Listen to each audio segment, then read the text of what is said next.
Ready to learn more about articles? In this lesson, we'll look at the different ways to use the indefinite article a or an. We use a or an for nouns that have not been identified or mentioned before. Here's an example. I read a good book. Of course, I know what book I read, but the listener does not. The book is indefinite in this sentence because the listener does not know which specific book I read. Here's another example. I'm looking for a good book. Do you have any recommendations?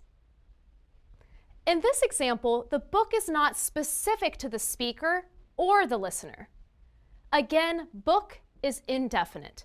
I'm looking for any good book. We usually use an indefinite article for generic nouns too. A generic noun is not specific. It represents a whole class of things. Here's an example. A good book is a treasure. Am I talking about one particular book in this example? No, I'm talking about any good book. In other words, good books in general are treasures. Here are 3 similar examples. I saw a dog at the park. I plan to get a dog soon. A dog makes a great pet. I hope this was a good lesson.